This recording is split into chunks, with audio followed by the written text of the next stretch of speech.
Ranking the best British drivers in Formula 1 history is no easy task, as it's an argument that can generate hours of debate.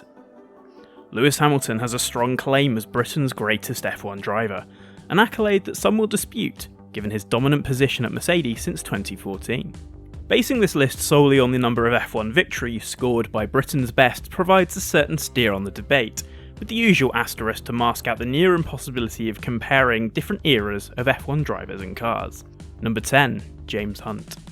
The leading light of a generation of British F1 drivers in the 1970s following Jackie Stewart's retirement, Hunt's raw pace and charisma means that he will always keep a soft spot in the hearts of the British public.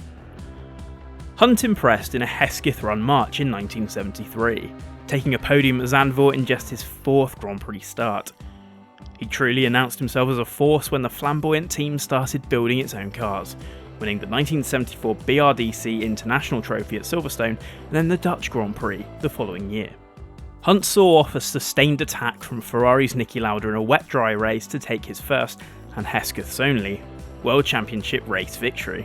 But when double world champion Emerson Fittipaldi decided to leave McLaren before the 1976 season, Hunt was snapped up by the team, setting up one of the most iconic F1 title battles in history against Lauda, with Lauda suffering life-threatening injuries in a fiery crash at the Nürburgring, only to make a stunning return 3 races later at Monza. The title battle went down to the final round. At the Japanese Grand Prix in soaking wet conditions, Lauda famously pitted as Hunt battled on to take 3rd place, and with it, the crown by a single point. 3 further F1 wins followed in 1977, when Hunt arguably drove at his best. But the ensuing Lotus domination in 1978 and an unsuccessful switch to Wolff for 1979 led to Hunt announcing his immediate retirement midway through the season. Number 9. David Coulthard. Coulthard made his F1 debut in the most tragic of circumstances, after the death of Ayrton Senna. But at Williams he did enough that season to earn promotion to a full-time spot a year later. With a maiden victory arriving at Estoril in 1995, big things were predicted for the Scottish driver, as he moved to McLaren a year later alongside Mika Hakkinen.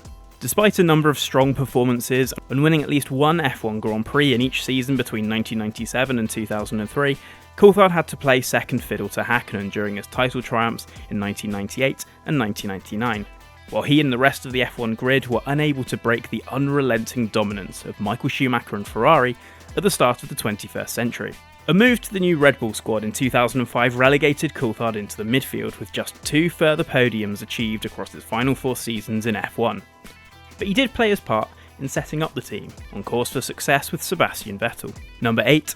Graham Hill. As the only driver to ever win motorsport's unofficial Triple Crown, Hill instantly gains legendary status, but his F1 record still puts him as an all-time great with 2 world titles.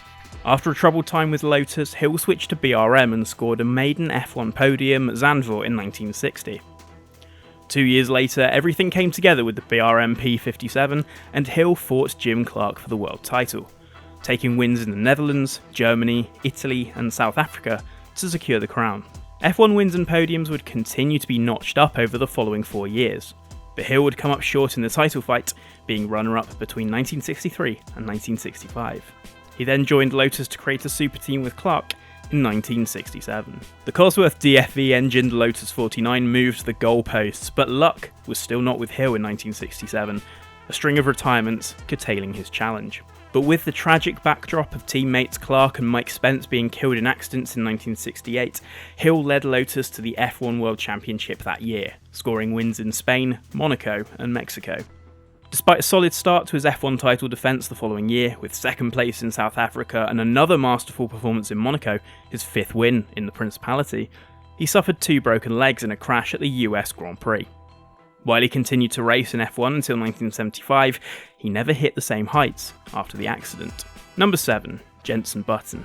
Button's F1 career produced some outstanding highs and lows, none more so than when he looked out of a drive when Honda withdrew at the end of 2008, only to be saved by Ross Brawn, resulting in Button achieving his childhood dream by becoming world champion. Button's speed was rarely doubted, even through a tricky season in F1 with Benetton in 2001 and 2 barren years with Honda in 2007 and 2008. A move to McLaren alongside Hamilton raised eyebrows, but Button more than held his own, finishing runner-up in the standings in 2011 as he outperformed his teammate. As the Woking-based team's fortunes faded, so did Button, with his final win coming at the 2012 Brazilian Grand Prix. His last 4 full seasons yielded just one podium, the 50th of his F1 career. Number 6. Stirling Moss.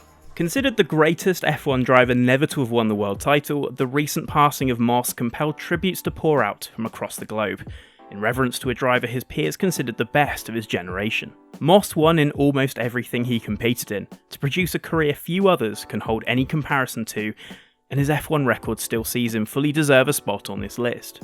The first home winner of the British Grand Prix at Aintree in 1955, Moss won F1 races for Mercedes, Maserati, Van Wart, Cooper and Lotus, and remained a title fighter until his top-level career was cut short by an accident at Goodwood in 1962.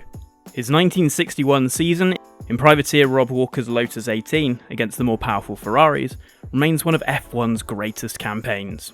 His sportsmanship was another mark of his greatness, as Moss famously defended F1 title rival Mike Hawthorn from getting a penalty at the 1958 Portuguese Grand Prix, which would effectively cost him the World Championship. Number 5. Damon Hill. A relative late bloomer with a false start in F1 when Brabham folded in 1992, Hill, acting as Williams' test driver for that year, was called up to the team when Nigel Mansell left for IndyCar. Despite having former F1 world champion Alain Prost as his teammate, Hill impressed through the 1993 season, and truly broke into the big time with a hat-trick of wins in Hungary, Belgium and Italy. Swapping one legendary teammate for another in 1994 as Prost left to make room for Senna, disaster struck Williams as the Brazilian driver was killed at the San Marino Grand Prix, leaving the F1 world devastated and Hill as de facto team leader. A return to winning ways at the Spanish Grand Prix kick-started an F1 title fight against Michael Schumacher, which ended in dramatic circumstances when the pair clashed in the Adelaide finale, leaving the German to take the championship by 1 point. After finishing runner-up to Schumacher again a year later, Hill and Williams produced a storming 1996 F1 campaign to take a world title double, with Hill following in the footsteps of his late father Graham as an F1 world champion. Despite his triumph, Hill was ditched by Williams, leaving him to head the Arrows Yamaha squad in 1997, before a final F1 victory in the wet 1998 Belgian Grand Prix, competing for Jordan. Number 4. Jim Clark. After making his debut with the Lotus squad at the 1960 Dutch Grand Prix, Clark formed a special partnership with team boss Colin Chapman that yielded 2 F1 World Drivers titles and 25 Grand Prix wins. The 1963 and 1965 seasons remained 2 of the most dominant F1 campaigns. While on his way to his first world crown, Clark led a stunning 71% of laps across the season. After coming up short against Denny Hulme in the 1967 season, thanks to poor reliability, despite notching up 4 wins, Clark made the perfect start to the 1968 F1 campaign with victory at the opener in South Africa, and was a clear title favourite in the Lotus 49.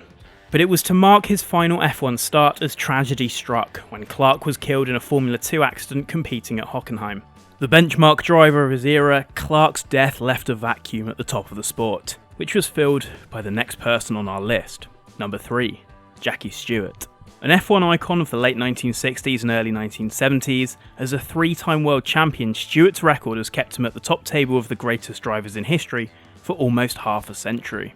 An F3 star, Stewart joined BRM for his rookie F1 campaign in 1965, winning the non-championship BRDC International Trophy at Silverstone before beating teammate Hill to win the Italian Grand Prix.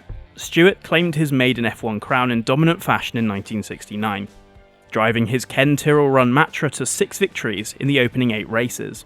The Scot led at least 1 lap in every race of the season, a feat never produced before. Stewart was the only driver to win a World Championship Grand Prix in the March 701, but really hit his stride when Tyrrell became a constructor, with Derek Gardner as designer. He comfortably won the 1971 title and brilliantly stole the 1973 crown, despite the Lotus 72s of Emerson Fittipaldi and Ronnie Peterson being faster than his Tyrrell. Number 2. Nigel Mansell. Mansell's effervescence and charging style are likely to keep him high on most people's list for top British F1 drivers, and statistically, he remained on top for Grand Prix wins until Hamilton's era of domination started. He showed flashes of promise and plenty of commitment in his early F1 days with Lotus, but Mansell's career really gathered momentum when he joined Williams for 1985. He took his first F1 victory at Brands Hatch, before becoming a leading title contender the following year. He took more wins than anyone else, but there was heartbreak at the Adelaide finale when his left rear tyre exploded, cruelly denying him when the title was in his grasp. Mansell was the dominant force the following year, but bad luck meant that teammate Nelson Piquet stayed in title contention, and the Brazilian took the crown when Mansell crashed during qualifying for the Japanese Grand Prix, putting him out of the final 2 rounds of the season. After an eventful 2-year stint at Ferrari, where his popularity continued to rise, having become known as Il Leone by the Tifosi, Mansell returned to Williams for 1991 for another title tilt. It was clear Williams' Renault was becoming a real force, but retirements at key races left him to come up short against McLaren Honda and Senna. Everything came together for Mansell in 1992 with one of the most dominant seasons in F1 history, as he won the opening 5 rounds before going on to wrap up the title in Hungary with 5 rounds to spare. Despite a fallout with Williams meaning he wouldn't defend his F1 crown in 1993, instead going stateside to win the kart title, Mansell made a return to F1 with the team towards the end of 1994 after Senna's tragic death. He won the season-closing Australian Grand Prix following the Schumacher-Hill clash. But after Williams opted for David Coulthard over Mansell for 1995, a fruitless McLaren partnership effectively wrapped up his F1 career. Number 1, Lewis Hamilton. Statistically the greatest F1 driver from the British Isles, Hamilton's ongoing domination with Mercedes is stamping his name all over the championship's history book. While Hamilton already holds the record for most pole positions in F1 history, there's a very real prospect of him taking the same honour for most wins, and even world titles, currently held by Michael Schumacher on 91 wins and 7 F1 World Championships. Having demonstrated his supreme talents by fighting for the F1 World Championship in his maiden campaign in 2007 at McLaren alongside Fernando Alonso, Hamilton's first crown arrived in the most dramatic of title fights in 2008. The Stevenage-born driver's authority in F1 truly began when he moved from McLaren to Mercedes in preparation for the V6 hybrid revolution. Since 2014, Hamilton has claimed all but one F1 driver's title, the only blemish of 2016 when a combination of errors and unreliability let him down against Mercedes teammate Nico Rosberg. But since then, the British driver has continued to see off challenges from Ferrari, Red Bull, and Rosberg's replacement Valtteri Bottas.